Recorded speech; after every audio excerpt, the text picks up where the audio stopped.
Okay, guys. We are back again. Of course, syempre, sa ating podcast. Alam nyo na, guys. Tara, let's talk! Tara! Let's talk. Tara! Let's talk. Okay, we have a friend here who is, well, he's from Bray, but originally from Iligan City. Iligan City. Oh, di ba? Now guys, exciting na naman ang ating podcast for today kasi syempre, siguro mas maganda kung siya na yung ating kausapin. And welcome to our show, Dexter. Well, thank you, Don. Thank you for having me here. Hi, my name is Dexter. Originally from Iligan City. Currently living in Bray for about 6 years. Oh, wow. Yeah, time flies so fast. So fast. Yeah. Yes. 6 years. So Dexter, when you moved to Ireland at that time, meron ka bang mga kaibigan dito sa Ireland? How did you get that decision to move to Ireland? Well, kahit nung nag-aaral pa ako ng nursing, isa lang talaga ang dream country ko na puntahan. Oh. And that is Ireland.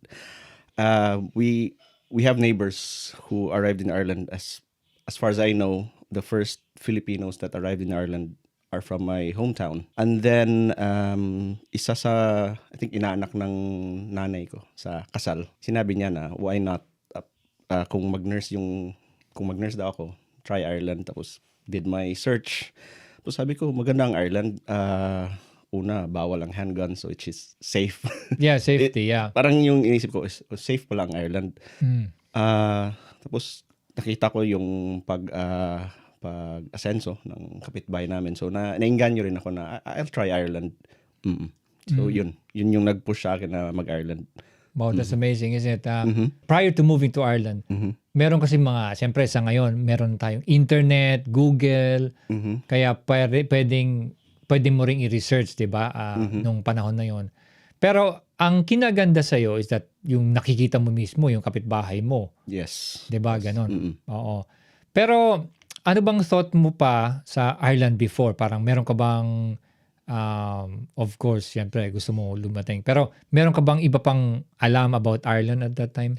Wala masyado. Oh. Ang alam ko lang is, siguro, greener pasture. Oh, yes, Yun of lang. course, yeah. Literally, emerald. Yeah, napaka-literal eh. Oo. Pero yun lang ang alam ko dito. And then, yun, nagpa-interview. Tapos, aswertehan. Yeah. By the way, guys, itong ating guest for today, si Dexter kasi, nurse siya. Kumbaga, kung pwedeng ano mo lang yung background mo as nursing profession, kumbaga. So, before coming to Ireland, I actually worked as a clinical instructor in the Philippines. My last job was in Mindanao State University, in the main campus in Marawi City. And then I moved to Ireland. I arrived here literally a day after St. Patrick's Day, so I missed it. Wow. You missed it. I've actually never attended one. Really? Yes, never For the attended last one. 6 years? It's either I'm on holidays or I'm working. So yeah. I haven't seen the parade. I've seen the photos. It's nice. Maybe one day I'll attend. Okay. So when I arrived here, I started working in a nursing home. So I started as a care assistant, and then I became a nurse. And up to now, I'm still working in the nursing home. Okay, yes. When you mentioned about the healthcare assistant, did you sort it out here? No, so my application was it was called the offer was junior staff nurse. Oh, So on the contract. So para siyang transition. So you work as a care assistant and you work as a nurse as well. Oh, But then I think during that time sa nursing home, fully staffed ang nurses namin. So we worked as a healthcare assistant, and it was perfectly fine kasi being a care assistant allowed us to enhance our communication skills. Of course, And yeah. of course, being a care assistant, you are more hands-on. Nurses are hands-on with with the we call them residents Yes. in the nursing home Yeah. setting. So you are like, as a care assistant, you are more hands-on, and for me it was a great experience because when I transitioned to the role of a staff nurse, at least alam ko paano gawin yung work ng care Of assistant, course, yeah. and then at the same time, adjust and work as a staff nurse. Here in Ireland, the if I were to compare it in the Philippines, as from what I observed here, it's a lot of paperwork. Yeah. Yeah, Yes. it's a lot of paperwork. Especially these days, actually. Yes, and it's So more much on documentations, isn't it? documentation, and you really need to be, if you're fast with computers, it is a A big, big help. plus, yeah. Yeah, big plus. If you're like IT proficient, as they say, Kumbaga, pag dot-dot ka lang ng dot, parang finger lang, basta parang mabagal. magaling kang mag-type. Yeah. Tapos alam mo yung, like, if you're proficient in using yung mga Microsoft na softwares, like basics lang, like Excel, Word, you will survive. Oh, yeah. Yes. But I'm sure these days, yung mga kabataan lalo, ano na yun, expert na yun sa mga ganyan. Yeah. Kasi syempre, ang ating, kumbaga sa Philippines, maraming online gaming, Marami. yung mga ganyan and then the likes of social medias, then you have to type and all. So probably they're used to that now. They're used. Mga ganyan. Yes. Yeah, unlike I'd say, especially in my generation probably, or before my generation, parang hirap sila eh. Hirap. So parang yung kami kasi, because I'm a Gen X, so yung Gen X kasi, yan yung mga moment na nagsilabasan itong mga technologies, digital platforms and all these things. So parang nasa in-between kami. In-between kami nung dati na hindi sila masyadong techie, and then yung papasok na yung techie. So yun, medyo balanse ng konti. I think it's the same sa, like, during my childhood. Kasi naabutan ko yung naglalaro kayo sa kalye. Yes. Munti ka ng masagasaan. Yeah. Na hindi mo nakita, may sasakyan. Yeah. Yun yung mga, tapos, like, naalala ko, lunchtime na, hindi pa pala ako nakakauwi. Kasi lumaki ako malapit sa beach or dagat. Actually, take us back to your home country or home province, I'd say. So, I grew up in Iligan. Okay. So Iligan is in Mindanao. Iligan is mixture of like Muslim, Christian, and the indigenous people as well. So I grew up malapit sa dagat. So like yung kabataan namin is like muntik na ako malunod. Okay. Part na yon. Tapos yung gagawa kayo ng parang balsa ang tawag, yung puputulin mo yung saging, tapos connect nyo using yung bamboo. Tapos yun, punta kayo sa laot. Tapos yun, lalangoy. You mean like as a kid, pwedeng ganon? Well, hindi naman alam ng parents. Okay, sorry. Yeah. Kanya-kanyang diskarte. Diskarte mo yun. Pero syempre, parang siguro part na rin yung ng paglaki mo. Tapos yun, so like sanay sa seafoods, like yung naalala ko, like kinuhuli mo yung, pwede kang manghuli ng yung crabs, aapakan mo lang, yung mga flatfish. Ganun, yung masaya. Masaya, yeah. Tapos maghuhuli kayo ng gagamba. Yeah. Ganun yung mga kabataan namin. Tapos, ang nangyari kasi, siyempre sa ngayon, ang mga tao more on parang online ng mga kabataan, which is, it's hard to avoid sa mga kabataan. Kasi yan ang generation nila eh. Na tayo, bilang parents, ayaw natin sana, pero it's impossible kasi lahat naman ngayon online na eh. Online, tama. So talagang even libraries, wala na masyadong pumupunta sa libraries. I mean, in reality. Although dito sa Ireland, makikita mo may mga tao pa rin bumibili ng mga books. Meron. Medyo mahilig ang tao magbasa kasi dito sa Ireland. Oo. Kita mo naman sa bus, di ba? Yes, oo. Pagka... Or yung iba, naglalakad nga. Parang nagugulat ako kasi naglalakad, may hawak na libro. Na libro, parang, oo. Nakakagulat nga eh, na parang nung papunta na ako dito sa Ireland at that time, sa Philippines, parang wala ka na rin makitang tao nagbabasa ng mga even comics, parang hindi na masyado eh. Wala. And then pagdating ko rito, parang ba't yung tao mga nakapila sa bookstores? Bookstore. Sabi ko, okay, meron talagang ganon. And then, when you, I'm not sure, well, as of now, kasi wala na, dati kasi meron sa hospital sa amin na parang merong tinatawag na book club. Pag sa mga hospitals kasi, may mga ano-ano yan eh, mga ganon eh. Book clubs, and then, what they do is that, I think they put on money into something and then they will be purchasing books or something like that. Okay. Or there will be somebody who will bring book and then you will have like a charities, like a donation box para dun sa book na yon. And then pwede mong hiramin. May mga ganun-ganun eh. What I find na siguro, I would not say peculiar, pero siguro unique is like makikita mo sa mga bahay dito na pag in relation to books, pag gusto nilang i-share tapos okay, nabasa nila yung libro, iiwan nila sa labas. Tapos pwede mo na palang kunin yun kung iwan na sa labas. Tapos like, na. Parang may shelf or something na lalagay lang nila doon. Tapos kung gusto mong kunin, sayo na. Sa'yo na. Oo. Parang ganun sila dito. Oo. Or parang pupunta ka sa mga charity shops, Meron. may mga books doon na you can buy them for like very cheap, like 50 cents, 1 euro, mga ganun. Which is maganda rin. Pero siyempre, okay, nag-upgrade na into digital, right? And then they're using Kindles din. Kindle. Na parang, they're reading. Mga Reading. ganun.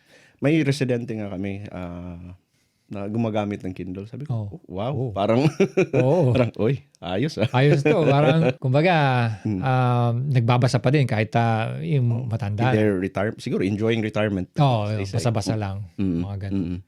Talking about that, tayo nga nagkakilala tayo dun sa isang party, sa Filipino party. Kay Russell kay Garban. Russell, sa Don Garban. Doon tayo nag-meet and then yun, nagkaano tayo na, taga Mindanao. Gender reveal. Gender reveal na anak niya. Gender Yun. reveal. And that was maybe 2 years ago. If not 3. 2022. Matagal-tagal na rin. 2022. Tagal-tagal na rin, di ba? My memory about you is that when you mention about something na ikaw mismo nakapunta ka ng Sulu. Sa Hulo. Sa Hulo mismo. So parang, kaya parang doon talaga kita natandaan. Paano ka ba napunta ng Hulo at that time? Okay. So, going back, nung nagtuturo ako sa Mindanao State University, may graduate program sila. So, yung graduate program nila, may mga nurses na nagtuturo doon sa university na kumuha ng, I think, Master of Arts in Nursing, if I recall correctly. One of their subjects is called Advanced Pathophysiology. Okay. Tapos ako yung instructor. Oh. Tapos yun yung parang pathway ko na nakapunta ako ng Hulo. Tapos yun parang, syempre, maririnig mo sa media, mga negative. Pero isip ko, kung nakapunta yung mga kasama ko, why not you? Yeah, why not? So, sabi ko, sige, punta ako. Tapos, kasi arrange nila lahat. Like, I did not take the bus from Iligan to Zamboanga. All expense paid yan pala. Wow. All expense paid. Bale, flight from Cagayan de Oro to Zamboanga City. Tapos, pagdating ng Zamboanga City, may susundo sa akin. Tapos, sakay kami ng ship overnight. Tapos, morning, doon na sa Hulo. Sa Hulo. Tapos, yun, maganda ang Hulo. I can say. During that time lang, kasi... What year was this? 2018, September if I recall correctly. Okay. September 2018. Okay. Yun yung pagpunta ko doon. Tapos, I can say the food is... Oh, yeah. Definitely. Yun yung namimiss ko doon yung food. Yes. And the hospitality. Yeah. Parang... in a way parang may pagka VIP yung treatment natin doon kasi ang nangyari sa akin doon is kasi my friend ako, na-meet ko siya sa Iligan but taga Hulo siya.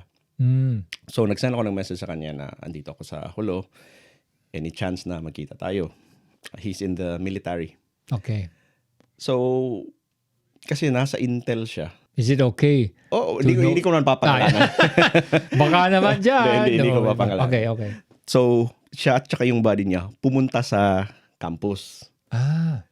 So, pagdating sa campus, tumawag sa dean na, Dean, may ganito, pupunta kay yung si nagtuturo dyan na taga Iligan. Pagpunta niya doon, syempre, yung dean, naiintindihan ko kasi baka kidnapin ako. Which is...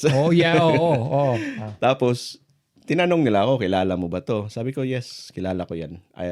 Tapos dun, gusto niya akong ilabas. Uy. Which is, ako kilala ko na siya eh. So, known him for years, so, which is fine. Etong din, ayaw niya for my security, yes, which is, of course, I totally get. Walang problema dun. Tapos, ang ginawa niya, ito na yung parang VIP portion. Ang ginawa niya, nagpadala siya ng Security. university police Oo. kasama ko. Tapos may military pa akong kasama, yung friend ko. Oo. So para akong may police at military escort. Oo. Tapos kami yung nagpumasyal kami Ikot sa Holo, may pinuntahan kaming isang parang sikat na kainan doon, and nagustuhan ko yung Tula Itom. Yes. And then may empanada, sarap. Tapos yun yung parang, tapos pumunta pa kami sa Joint Task Force Holo-Sulu kasi yung head is common friend din. So yun yung experience ko doon. Tapos yung students, I would say colleagues kasi pareho naman nurse. They were very accommodating. At yung staff house na sa akin, very accommodating din, that hindi ko kilalang anong isda. Masasabi ko lang is fresh and masarap. Tapos yun pa yung season ng mangustin at durian, which is very expensive sa amin. Oh yeah. So parang jackpot na pagdating ko, sariwang seafoods, sariwang tapos mangustin, which is sa siguro kung nasa Iligan ako, rare. Nakakain ko yan kasi mahal. Tapos season pa ng durian, which I love. Oh, you don't mind. Not everybody loves durian. Yeah. Like, I can remember, pabalik ako ng, ano pa yun season pa pala ng Lanzones. Oh, grabe. So, food season talaga. Oo. Tapos nung pabalik ako, bale, nung nasa Bapor kami. Pinadalan ka pa? Or may amoy? Amoy durian. Pero sa akin, ang bango. Hindi na ako pinadala ng durian kasi yung plane ticket ko is lang siya, wala akong checked-in luggage. Hand carry lang. Kasi yung balak nung friend ko na nasa military, isang box ng Lanzones. Sabi ko, hindi ko madadala yan. Sayang lang. Sayang. Ang gusto niya sana is ipasyal ako sa mga islands. But were you there for how long? Bale, 2 nights. 2 nights. 2 nights. Sayang. Not enough. Not enough, to be honest. Kasi ang gusto niya sana is, kasi nagturo ako Saturday, Sunday. Gusto nila sana, Monday na ako uwi or Tuesday. Kasi parang island hopping. Yung nasa military nga doon, sinabi niya, officer siya Siya pang nag-offer na, gusto mong sumakay ng helicopter? Sabi ko, hindi. May may lecture pa ako, pasensya pa. Salamat, pero pasensya na. Tapos, nung pag take off sa Zamboanga, nakita ko yung islands. Tapos sabi ko, ang ganda pala ng yung Sulu. Holo-Sulu. Sabi ko, ang ganda pala dito. Bakit sa media negative before? I don't know now kasi hindi man ako nakakapanood ng mga news sa Pinas. But during that time kasi negative yung image na binibigay. Pero nung nakita ko, sabi ko, ang ganda ng beach dito. White sand, 'di ba? Yeah, white sand. Pero nitong pandemic, ito kasing pandemic, nagkaroon ng parang transformation big time talaga sa Sulu. Kasi yung mga tao hindi nakakaalis ng Sulu at that time, hindi makapunta ng Zamboanga. So sila mismo, yung mga beaches doon, yung mga each municipalities, they were able to develop their own beaches for tourism. Parang nag-umpisa talaga doon. May isang municipality and then the other municipalities, they copied. They said, why can we not do our own municipality? Because they were looking at people are going into that municipality. So parang para maka-attract naman ng tao, sila din mismo. Maganda. In effect, all Sulu, parang okay siya. Naging okay. Parang may nakita akong, kasi yung isang friend ko na nagpo-post siya sa Facebook Kasi may sarili siyang drone. Parang nakita ko yun, isa sa mga resort. Maganda nga. Maganda yung at least, ibang, positive image. Positive image, oo. Because it can, attract, boom for, good for tourism. Tourism, kumbaga, nung 2018 na yon, masama pa nga kamo yung image gano'n ng Sulu sa media. Pero kung pupunta ka naman talaga doon, okay naman siya. Pero siyempre, sa mga kagaya mo noon, at that time, may mga instances na talagang kinikidnap yung kung sino man ang pumupunta. Kaya siguro, cautious lang talaga. Tapos may parang may hesitation. Pero yung friend ko naman, during that time, nung ilalabas nila ako, silang nag-uusap. Sorry, hindi ko naman maintindihan. Tausog. Tapos, parang inassure niya na rest assured, tapos pinakita niya yung ID niya na I belong to the uniform service, uniform personnel, so huwag kang mag-alala. Tapos sinabi ko naman na, ma'am, kilala ko po siya. Don't worry, I've known him for years. So yun, lumabas kami. And yun, magandang experience. Yeah. At least I can, yung sa town mismo. Sa town, no? Pero, siyempre sa Iligan, may mga friends kang mga Muslims din. Meron. Like sa Iligan, kasi mixture nga siya. May mga friends ako doon, mga Maranao. Meron din akong friends, kasi marami ding tausog sa Iligan. So may mga friends din ako na tausog doon. Okay. Naalala ko. Mga Taugama siguro yan. Hindi naman. Hindi naman ako Taugama. Marami kasi Taugama sa ano eh. Marami. Mga tausog. No, marami. Tapos yung nung like when we were studying nursing, actually 4 kaming magbabarkada. 2 ang Christian, 2 ang Muslim. Ang isa is Maguindanao. And we are still in somehow nagko-contact pa rin kami. Tapos yung isa I think Maranao din or half something. Okay. So yun yung ano namin, yung kami talaga yung 4 circle of friends. Kami talaga yung close kasi sa batch kasi namin in terms of age, parang mga ahead kami ng 3 years sa most. Kaya kami yung mga nagkakasama. Oo. Kasi pareho na kami mag-isip. I see. Kaya gano'n, no? Yun kasi sa atin, even myself, I grew up in Jolo. I was born in Quezon City, but I was brought to Jolo and grew up there until college actually. So, kaya yung pag-iisip ko, talagang taga-Jolo. Even, like, I can speak Tausug, like, fluently. Pero, every holiday, pumunta ako ng Manila. Ganon, nagbabakasyon. Kaya parang sa akin, yung culture ng North and South, parang alam ko eh. Oo, exposed ako sa both. Kaya parang walang problema. And then, meron din kami mga classmates sa Jolo mismo, mga Christians din, Catholics. May Protestants. May Protestant dun sa sa Jolo din okay. Pero minority lang talaga yung Protestant. Tapos yung Catholic, mas marami. Siguro 5%, 6%. I'm not sure percentage-wise. When it comes to Christians dun sa Jolo. Maliit lang talaga. Pagka sa classroom, siguro meron kami mga classmates na Christians. I'd say if there's around 45 students, there will be around like 6, 7 each classrooms. Mga ganun. So far, at that time, wala namang problema na Christian, hindi nagiging parang problema yun. Pero having said that, pero ang nangyayari kasi nung kabataan pa that time, pagka Christian ka, mayroon talaga din mga Muslim na bata na nambubuli ng mga Christian na bata. Pero bata yan eh. Normal siguro ganun. Na which is, sabi naman ni Laura, siguro sa Luzon naman, pag may say minority naman ng mga Muslims, binubuli din, baliktad din, di ba? Kasi ganun talagang ang mga bata or human nature, kumbaga. I think right now, parang hindi ko na siya kasi like yung mga anak ko, they are studying with Muslims. It's a Christian school. May mga Muslims pero wala na yung mga bullying na Muslim, bully natin kasi mas marami. Wala, parang hindi ko na siya naririnig. Okay. Like parang hindi nakakwento ng wife ko or wala naman siyang mini-mention. So I think it's safe to say na kasi parang stricto na rin yung schools ngayon about bullying. Much aware na yung mga talaga, yung mga schools ngayon about bullying which is good. Which is good. Yeah. At least may improvement, diba? Kasi yung bullying din, nakaka-trauma yan sa victim eh. Of course. Now, speaking of bullying, dito ba sa Ireland, nakaranas ka ba ng bullying or ano ba? Or bullying-ish? Well, meron din. Okay. What you have to deal with it professionally. Yes. Okay. Whatever you can do from a professional standpoint, gawin mo lang. So, hindi tayo pwede kasing mag-antay na lang eh. Kung may something kang nararamdaman na sa tingin ninyo po na hindi tama, sabihin mo siguro sa line manager mo. You have to address. You have to address that. Escalate. Yun lang naman. Yes.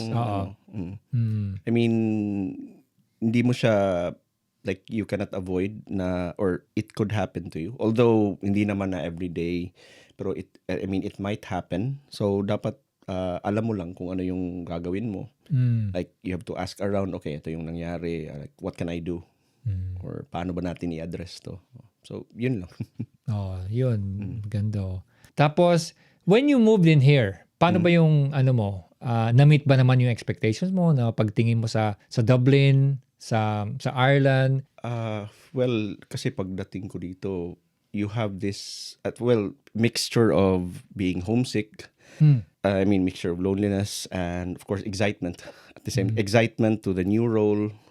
Tapos alone at the same time, feeling alone kasi ako lang, wala naman akong kamag-anak dito. I mean, I had one cousin here pero umuwi na. Oh. Okay. Umuwi na for good. And then aside from that, sin walang kapamilya. Baka mayaman na. Siguro. Nakapag-ipon. Nakapag-ipon, oo. So, tawag nito. So, kasi nung umalis ako, partly I was guilty kasi umalis ako, I think, 3 months buntis si Mrs. with our third child.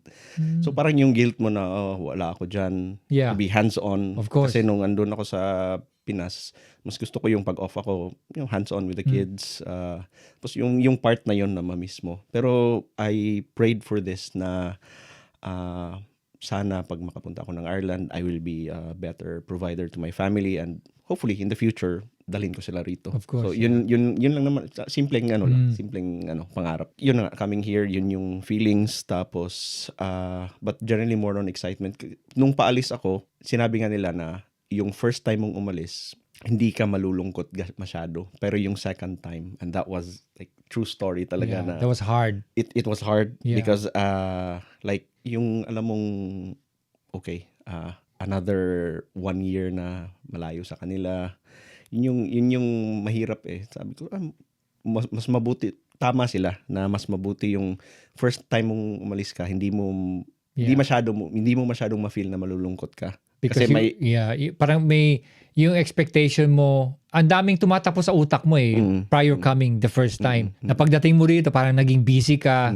Parang yung pag-isip mo, although you're thinking about your family, but at the same time, you're finding yourself kung ano bang gagawin ko dito. Parang madami, naging busy ang utak natin at the time. But then pangalawa, since kasi alam mo na, you know what to expect when you come back here the second time around. Tapos sa expectation ko sa Dublin, actually, hindi ko naman na-google kung ano yung Dublin airport. I was expecting na like... Malaki. Something na, I mean, maganda naman yung airport to be fair. Pero like, kasi dumaan ako sa Dubai airport. I see, yeah. I was like, wow, ang ganda ng Dubai airport. Daming Pinoy.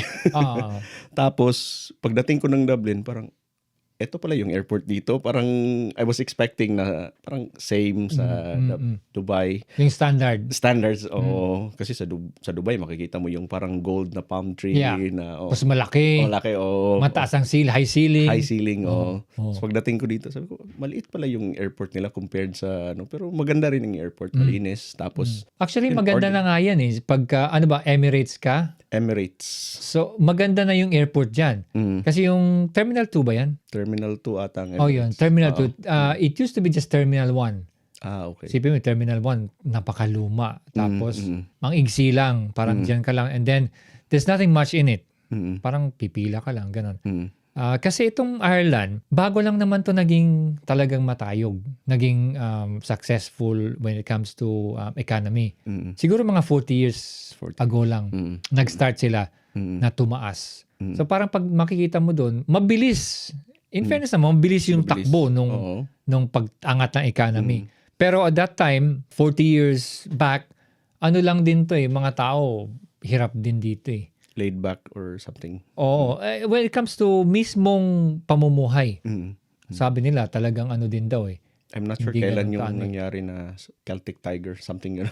Celtic Tiger talaga. Celtic boom. This was 20 years ago. 20 years ago. And then, biglang nag-drop din. Kasi, siyempre, pag yung at that time, nasaksihan namin actually, na naranasan namin, yung mismong boom at saka yung decline and then talaga yung rock bottom din. That's why, if ma-share ko lang na, itong bahay namin, we were able to get this house during the rock bottom time. We were thinking of either moving out of Ireland. Kasi siyempre, lahat ng tao before, yung mga foreigners, yung mga, even mga Irish, nagsisialisan din papuntang ibang bansa. Like the likes of Australia, some of them are Canada, yung mga ganyan. Para maganap ng work kasi walang work dito yung mga non-medical professionals.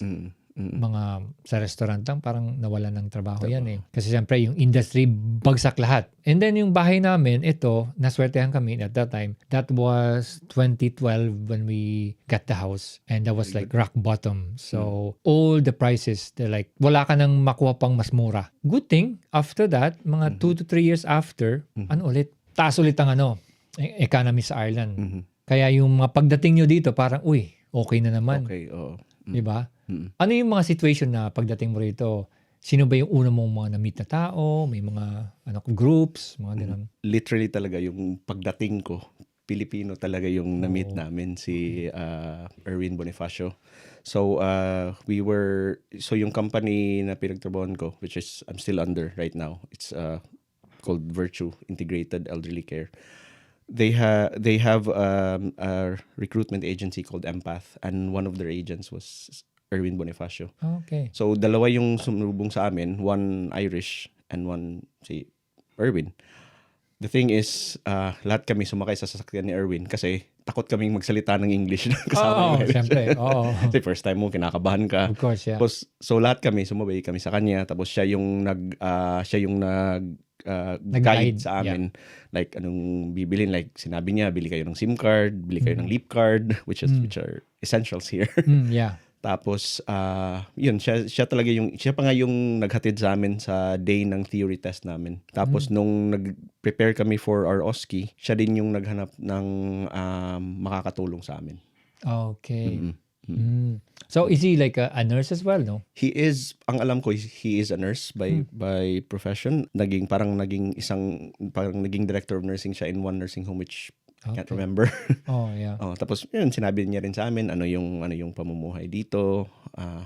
Like ito yung mga adjustments which is different from nung nasa Pinas ka. Okay, yeah. Totally different. Totally. Weather-wise and people. Yes. Well, the weather can't complain. Yeah. It's warmer than it's warmer in the Philippines. Yeah. Roasting in the Philippines. Yeah. But here, although it's still like it's summer, it's 27 degrees or 25 degrees, but can't complain kasi mas mainit sa atin. Of course, yeah. Mas lovely yung weather dito and with the people, they're very friendly. Magugulat ka dito like when you are on the streets, especially with among the older generation they will greet you good morning, good afternoon. Yeah. Or pag nag-eye to eye kayo, parang hi, parang even casual. Hindi mo kakilala. Hindi mo kilala eh. Yeah. Oo, parang wow, friendly yung mga tao dito. When it comes to the job itself, your job, paano ba yon? Yung parang nursing home. Siyempre, you were coming from like teaching and then suddenly you're gonna be in this like talagang Patient-based. Base. Kumbaga, paano yun? Ano bang ginawa mo? Inisip ko na I'm always open to learning. So, kung ano yung teaching profession ko, kinalimutan ko. Tapos, I have to start. Yeah. Like, from scratch. Like, learn paano maging care assistant. I was thankful kasi yung isa sa pinaka-senior na carers, siya taga-Iligan din. Uy, okay. Siya yung naging partner ko and he showed me. Parang mentor.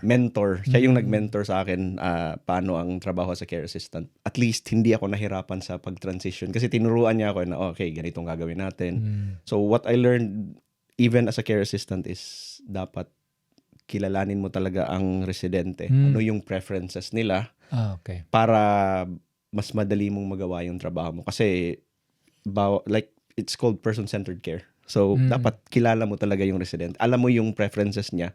And kung yan ang gagawin mo, it will not be hard for you. Kasi although physically demanding ang carer, but if you take care of your body, then okay lang naman. But was it mandatory to have a healthcare background or pag nurse ka okay na?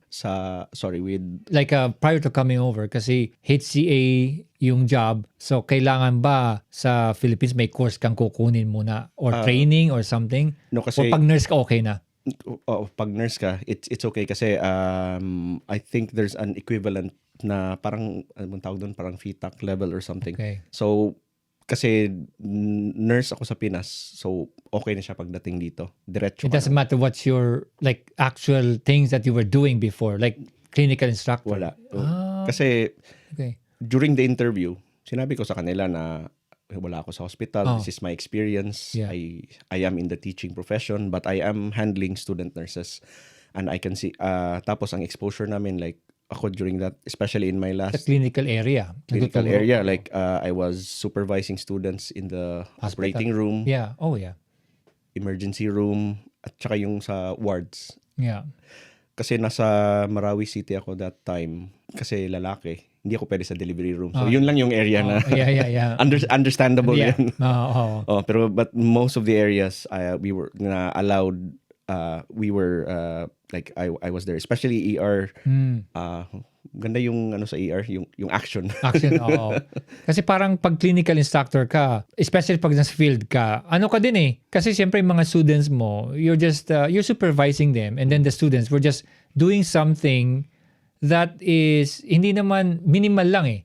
Tapos, siyempre, ika-countersign mo, i-check mo, kung ginawa ba, gito. And as far as I know, pag clinical instructor ka in the Philippines, meron ka bang, ito yung pwede niyong gawin, ito bang ito, or paano ba yung kalakaran doon? So sa like sa hospital, depende kasi kung anong year level ang Hawak mo. hawak mo. Oo. Okay. So if I recall correctly, kung hindi pa sila nag-pharmacology, so No medication. no medication. Pero like for example, fourth year na sila. So it depends kung team nursing, so kung ward, sasabihin ko sa staff nurse na ma'am, yung or ma'am or sir, ang dala ko ngayon ay fourth year students, team nursing kami. We will listen to your handover, tapos mag-assign ako ng patients nila. And then do you have anybody to recommend for our case presentation? So ganun. Tapos, more on like hands-on talaga kami. Like, for example, kailangan mag-remove ng catheter. So, sasabihin namin sa staff nurse na, ma'am, pwede, kami na. Para, Yeah. kasi alam mo naman, pag student, Yeah. gusto talagang, sige, ako nang gagawa. Or, kung dati, pwede naman yung mga IV insertion, lalo sa public. Lalo na pag yung mga ER staff nurse, mga friends mo na, sabihin sa'yo na, Go ahead. sige, kayo mag-insert. Or, may student ka dyan, dalhin mo, ako magturo, mag-insert kami ng ng IV, which is at least hands-on ka, di ba? Kumbaga sa inyo, well, in your case, even though you have no background sa pagiging HCA, kasi ang HCA naman sa atin sa Philippines, hindi naman uso eh. Yung mga gumagawa niyan, yung mga relatives eh. Yung mga Relatives. ng pasyente. Di ba parang ganon-ganon. Pero I Pero, think, sorry to interrupt. I think meron na ngayon yung parang ang tawag sa kanila is nursing aide or caregiver. I think yun na yung closest to a healthcare assistant. okay. Kasi ang alam ko, before nag-close, pwede ka namang ma-hire dito as a healthcare assistant even if wala kang nursing background, as long as nakakuha ka ng tawag nito, yung NC2 ng caregiving. I think, correct me if I'm wrong, but I think pwede yun before.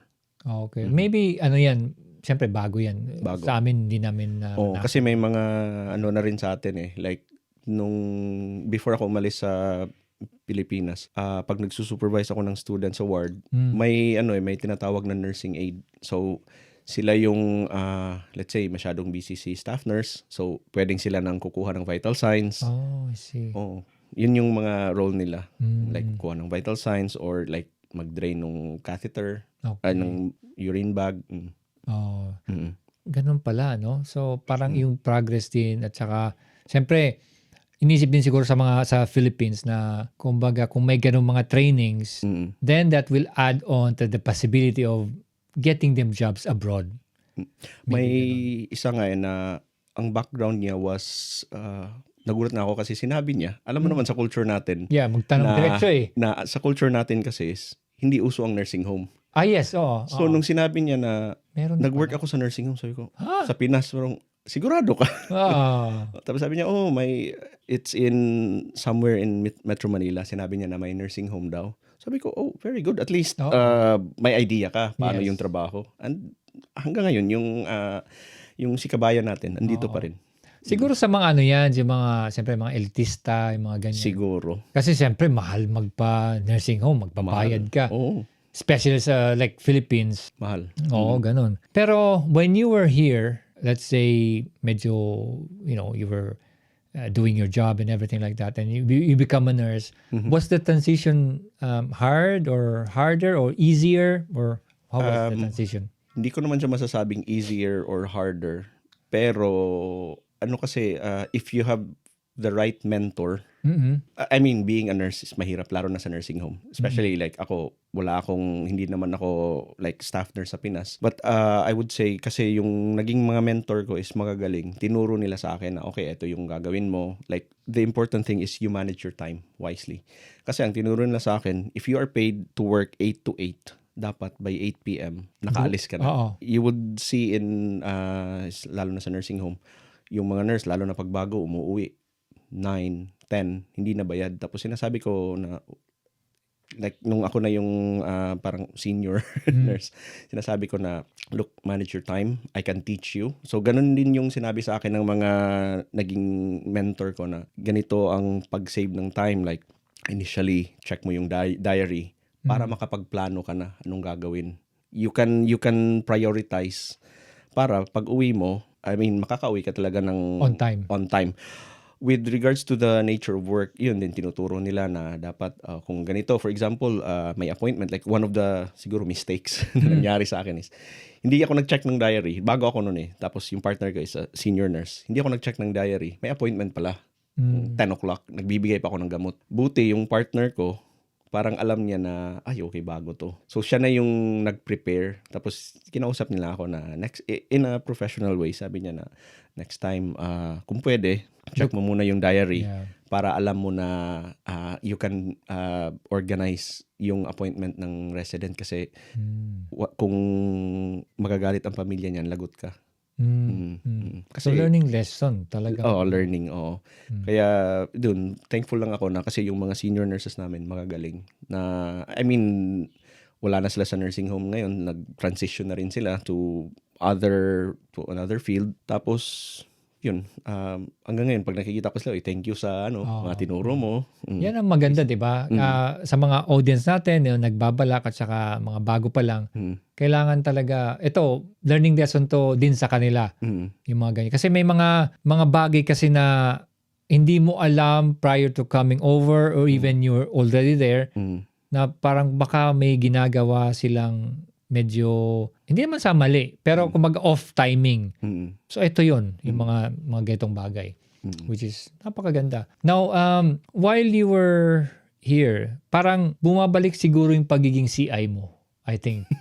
Parang ganon, di ba? Kaya more on, we'll talk about something na involvement mo din sa mga aspiring nurses na nandito ngayon sa Ireland or papunta pa lang na, if we can talk about it, yung involvement. Ano ba yung involvement mo sa ganitong bagay? So, well, I help the candidates, paano i-approach yung exam. Well, yung exam kasi dito to become a nurse, if you're trained outside the EU, is gagawin mo yung RCSI kasi I think kung sa HSE ka, there is adaptation, an option to do adaptation. But some HSE hospitals now, pinapag-OSCE na rin nila yung nurse. Okay. So ang involvement ko is I help them, but I will tell them I do not know what will exactly come out because I'm not there, I'm not an assessor. What I can do is help you communicate properly. Your choice of words, how you communicate, how you say things.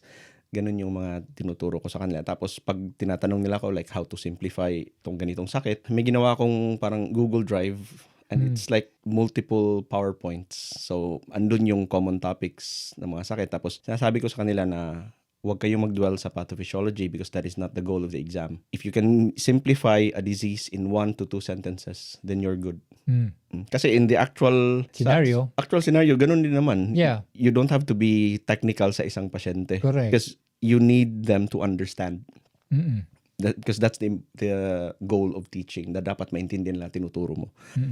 So yun yung involvement ko. Mostly ang lumalapit is Filipinos, but there are also other nationalities na tinutulungan din namin. We do Zoom sessions and face-to-face sessions as well. Oh, that's good. You're helping out. Kumbaga, nagawa mo na, so why not to give back din sa mga ating kababayan, lalo na sa mga kababayan natin. Siyempre, 'di ba? But most of the nurses, are they actually here or they're still in the Philippines or somewhere else? Mixed. So may mga nasa Pinas, tapos may mga andito na, like most of them, I mean yung mga andito na, it's either kinuha ng mga asawa nila. So I see. meron din ganung pathway. So depending kung andito sila or nasa Pinas, tinasabi ko na kung nasa Pinas pa kayo, attend kayo ng mga Zoom sessions kasi at least pagdating nyo dito, may idea kayo. I will always tell them, do not come to Ireland na you start from scratch sa exam mo. Kasi kung ang tawag nito, you are hired as a nurse, expected na responsibility mong mag-aral before ka pupunta dito. Yung namang andito na, sinasabi ko na attend as many face-to-face sessions as you can. Kasi it's different. Kasi para siyang, yung like sa student natin, return demonstration. Yes. So, sa return, para siyang, it's like a return demonstration, but you, like 14 stations, 10 minutes per station. So, isipin mo, you only have 10 minutes to prove that you are, you know the thing, that you know what how you're to, saying, yeah. But have you any, have you any site, location that you do this session or you hire some like a place? Depende kung like depende rin kasi like it could be na bahay-bahay lang. Okay. Usually bahay-bahay or if somebody can organize a place tapos punta lang kami doon. Yun yung mga especially like before. Yun like kaninong bahay, saan yung address, ano yung air code, tapos check ko lang, tapos pupunta doon, tapos doon have the session. Kasi yung mga nauna sa amin, yun din ang ginawa nila like sa bahay. Naalala ko pa, isang wound dressing kit, 35 kaming nanonood, mga 30 plus kami nanonood, paano siya gawin. Tapos like ini-impart ko rin ngayon sa mga bagong like aspiring nurses dito na at least kayo, you have Zoom sessions ahead. Sa time namin, sinabihan lang kami, basahin mo yung website, tapos pagdating mo dito, attend ka. Yun na. At least with yung mga Zoom sessions, you are parang may idea ka na, okay, like ganitong concept, eto pala yun. Ganito pala yung purpose ng form na to. Like you will be given like different forms, like yung ISBAR form, yung sepsis form, tapos paano gawin yan or bakit mo gagawin yan. So yun ang mga pinapaliwanag namin sa kanila. Although kasi pag nurses ka, alam mo naman to, but it's just that what you guys are doing, you're just organizing the way things are being or should be presented. Ganun naman sa inyo eh. Kumbaga may structure eh. Ganun lang sa inyo. Kasi siyempre pag nurse ka, alam mo naman, pag ano ng buon, ganito, ganyan. But then, pero paano nyo nakuha yung idea or paano ba yun? When you were doing your own thing at that time, were you kind of trying to, how was it? How did it come up? Like the idea came na parang I know the feeling na yung parang pagdating ko dito, hindi ko alam na challenging pala yung exam. So yun yung parang driving force ko na kailangan ko silang bigyan ng warning na huwag kayong magkumpiyansa, ganito yung exam. Hindi siya ganun kadali, but it is manageable. So yun yung yung feeling na like sa time namin, kasi to be fair, magagaling yung mga nag-guide sa amin. But I think you can improve more on how to, the delivery, pag-guide. So like siguro I'm one of the marami naman kami na say gumawa kami ng mga PowerPoint. Initially, yung first PowerPoint ko was one file, 150 slides. Tapos parang naisip ko na kailangan ko siyang hatiin based on the concepts. So ngayon, yun na yung files na pag may mag-message sa akin, tapos sabi ko na okay, punta ka sa Google Drive na to, the forms, print them, the PowerPoint, you can start reading para hindi ka ma-overwhelm pagdating mo dito. At least when they come here, may idea na sila. Kasi yun na nga, yung iba pagdating dito, start from scratch, Mas mahirap. mahirap tapos It's like elementary. tapos baka baka mayari pa sa exam Yeah. which is mahirap kasi alam mo yung nakita mong dumating ka na dito tapos pauuwiin ka kasi bumagsak ka sa exam. So, syempre may parang tulong na rin sa kabayan natin na at least Mahal din eh. mahal ang exam. Diba? Magkano ba ngayon? I think it's 2,800 euros. Tapos, Wow. so, Pag hindi ka nakapasa, hindi yung babayaran sa'yo. Hindi mo may reimburse. Or paano ba yung usapan? well, depende sa employer. Like, may mga employer naman na they will say, sagot nila ang exam. And then you have to stay for 2 years. Usually, ganun ang which is fine kasi after 2 years, magiging permanent resident ka. And then it means you don't need a permit to work. Yeah. So, makakalipat ka rin kung gusto mong magstay because you want to grow further, lalo na sa nursing home, pwede rin. So, kada 2 years, magsasign ka ng contract and then if you don't want the current employer, you can just move. Sa pathway ko kasi is a typical working permit. So, nung pumasa ako, ginawang critical skills work permit. So, stamp 1 and then stamp 2 after 2 years? Stamp Stamp 1 one is like- stamp 1 pa rin siya. Stamp 1 din, okay. So, from atypical naging critical skills. So, ang critical skills permit, it will run for 2 years. Okay. After 2 years, you become a permanent resident. Stamp 4. Stamp 4, yeah. Pag stamp 4 ka na, pwede ka nang lumipat and then hindi na kailangan magstay ka ng 1 year, 2 years. Really up to you. Oh, yeah. Kung Kumbaga hindi ka nakatali. hindi ka nakatali. Yes, exactly. I see. Yun yung advantage ng stamp 4. Oo. So, yung mga sinasabi ko sa kanila before is parang, sorry for lack of a better word, tiisin mo lang. Tiis mo lang, oo. Tiis lang eh. Kasi Tiis ka siyempre, lang dyan kasi darating naman ang panahon pagka nakuha mo na yun. Ganun naman tayo mga Filipinos eh. Kumbaga, well, it's innate in all of us na matiisin when it comes Resilient. to, di ba? Oo, parang okay, para sa family ko para to, sa family. Yes. para sa may umaasa sa Philippines, may ganun, ganyan. Yun yung motivation mo na Oo. pumunta ako dito para sa pamilya ko. So, Yes. Oo. kung ano yung trabaho ko, gagawin ko. Tama.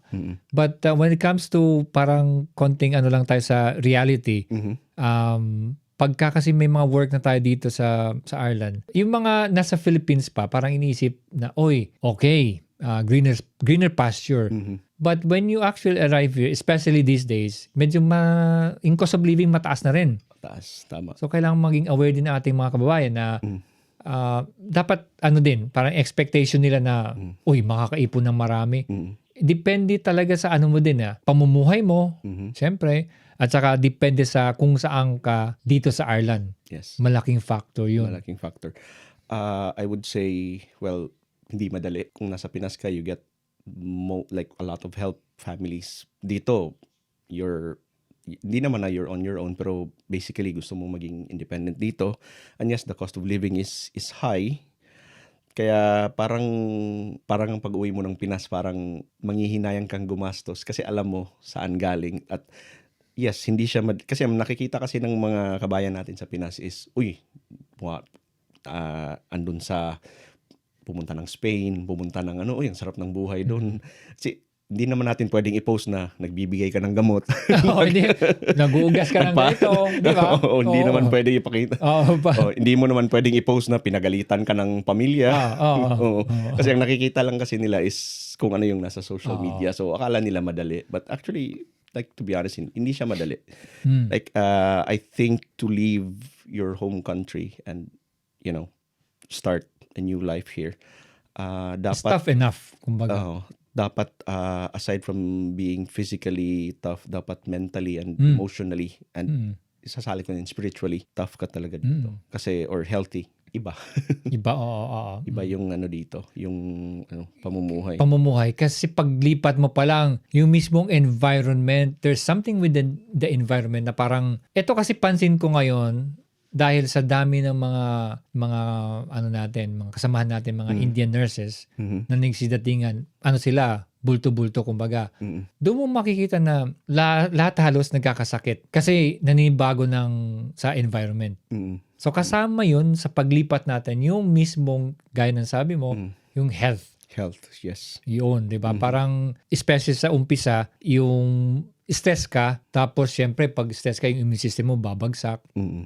Kung sa Pilipinas pa lang unhealthy ka, pagdating mo rito baka mas magiging unhealthy ka. Ganun ang ano, 'di ba? Dapat sa Pilipinas pa lang dapat inaalagaan mo na yung katawan mo. Hmm. And to be honest, mas madali ngang mag-alaga ng katawan dito sa Ireland kasi yung mga, although medyo mahal pa rin yung pagkain, pero you can afford na bumili ng healthy foods dito. Hmm.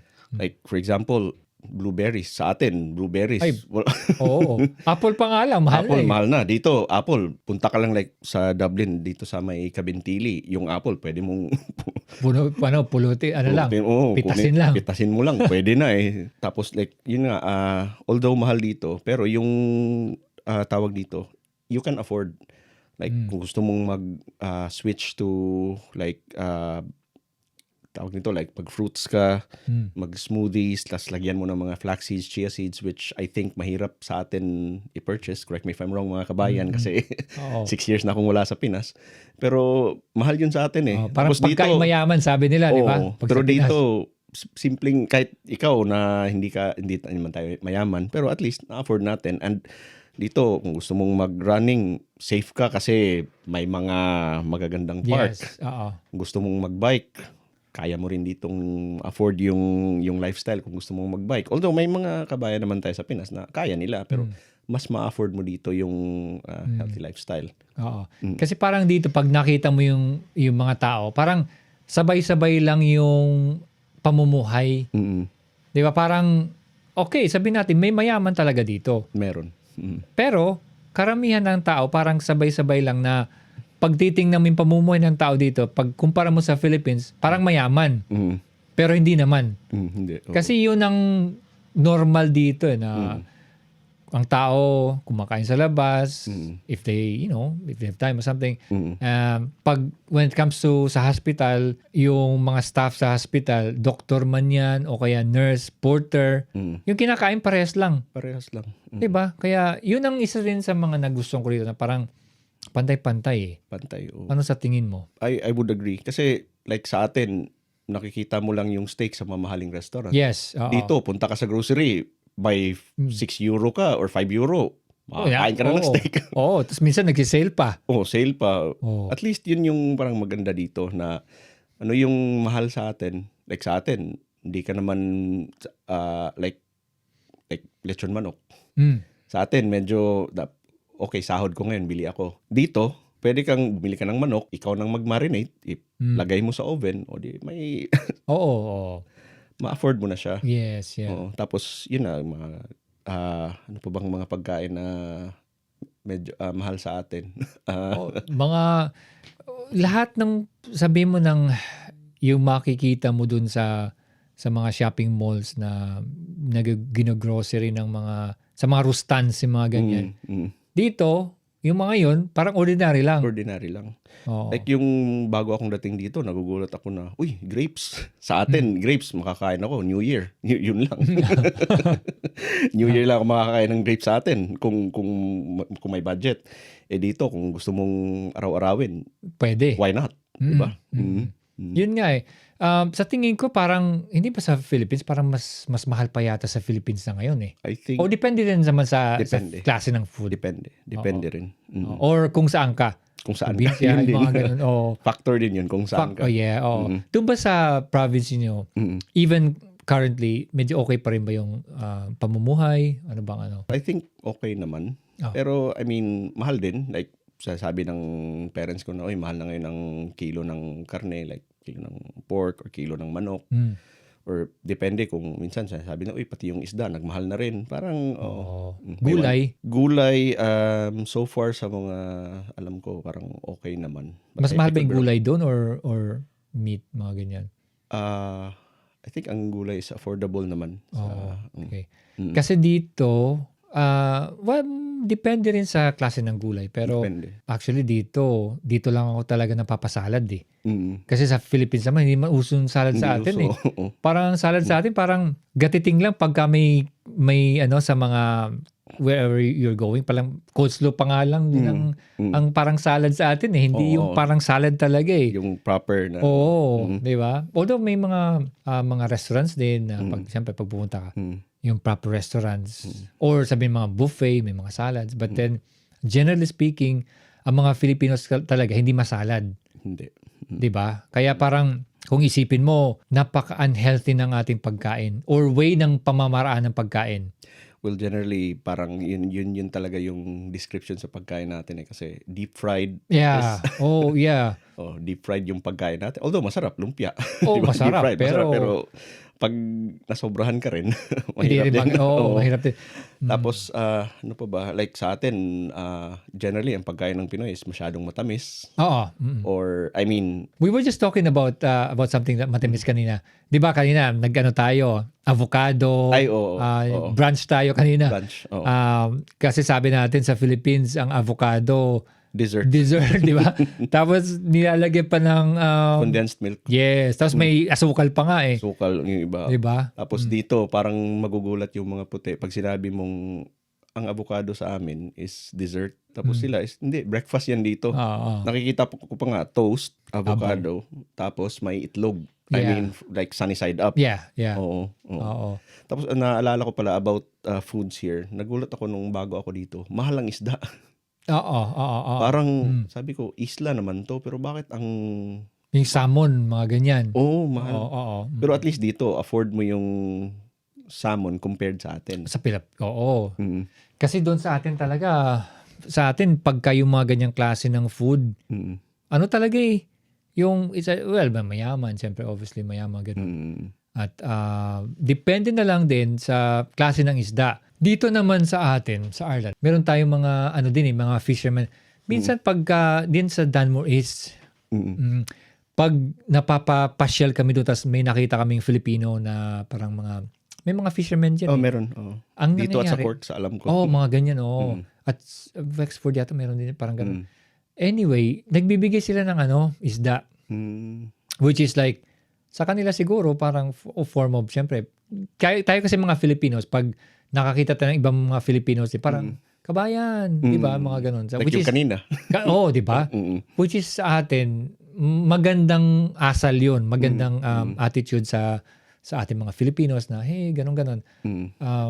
Magbibigay. Parang form of bayanihan rin. Yes, di ba? Yun yung maganda rin dito yung tulungan. So talking about that Filipinos dito sa Ireland sa ngayon, siyempre makipag-communicate sa kanila, mga ganun. Malaking tulong ba yon as Filipino community sa Ireland? Yes, for me, malaki siyang tulong kasi like for me, in my situation, mula dito yung pamilya ko, at least you have somebody. Like ngayon, may hiking group kami na mga Filipino. Nice. So, like, magsisend sila ng message na, sino yung gusto, mag-walking tayo, punta tayo dito. Sabi ko, sige, pag off ako, punta. So, at least, saya, di ba? Tapos, after ng walking, kainan, kape, marites. Siyempre, Yun yung simpleng lang. Kasi siyempre, pagka nasa ibang bansa ka, away from our homeland, ano yan ayaw mong mamoblema. Ang problema, yung pag-iisip ba na, especially pag wala yung family mo rito, maiiba yan pag dating nila. Of course. Siyempre parang hindi ka na mag-isip na, alam mo yan, tapos ang mangyari, papasyal kayo kung saan-saan. So yun ang siguro, next Tapos move mo. in terms of Filipino community, maganda rin yun kasi aside sa like yung walking group namin, like yung may isa kong friend na nagki-cater, which is good kasi minsan quality control tayo so yun, tapos ano pa ba yung may group kami dito ng mga Pinoy na naglalaro kami ng bilyar. Walang sugal. Kapag hobby lang. Tumbok lang. At least, di ba? At least pag off ka, hindi ka bored kasi may bilyar tayo, or yung iba naman, may camping tayo, which is maganda rin dito. Ang dami natin pag-usapan. Magandang talaga yon. Thank you very much guys for watching and listening to our chat. Mr. Dexter is here. Kung meron silang mga, ano pa ba yung mga, especially mga nurses, kung meron silang gustong malaman about nursing in Ireland, where can they contact you or do they have to contact somebody or what's the story? Usually kasi ang nangyayari dito is parang refer.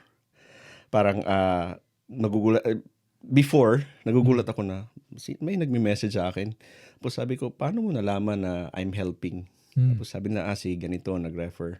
Sabi ko, it's okay. Tapos sabi ko, okay. So, ito yung una mong gagawin. Parang yun, isa lang naman ang Facebook ko. They can message me and that's perfectly fine. I will entertain kung anong mga questions nila. Like even in our review group, I will always offer to them that, look, if you want to contact me, you can send me a message. It might take a while for me to reply kasi alam mo na, may work din tayo. If you don't mind maybe telling your full profile, Isa lang na, Dexter Dave Tariman. Okay. Have you any Instagram? Meron din akong Instagram. What's your handle? Same, like full name Full ko. name, okay. Tapos yun, I think my profile pic there is nakahawak ko ng lumpia. If I recall correctly. Okay. Maganda yun. Okay yun. Tapos yun, they can message me on Instagram or in Facebook. Yeah. Yun lang naman ang mga social media accounts. Yun. I did have Twitter pero hindi ako active. Yeah, I'm not sure if Twitter still exists. I'm not sure though. Ano na yan? X. Okay. X, yeah. So, thank you very much, Dexter, for coming on the podcast. And, syempre, on behalf of Mrs. K, maraming salamat. And then, syempre, pagpatuloy nyo yung inyong mga ginagawa para sa ating mga kababayan, especially sa mga nurses na nangangailangan talaga ng inyong guidance. Okay? So, guys, until next time, mag-usap-usap tayo. Tara! Let's talk! Tara! Let's talk. Tara! Let's talk.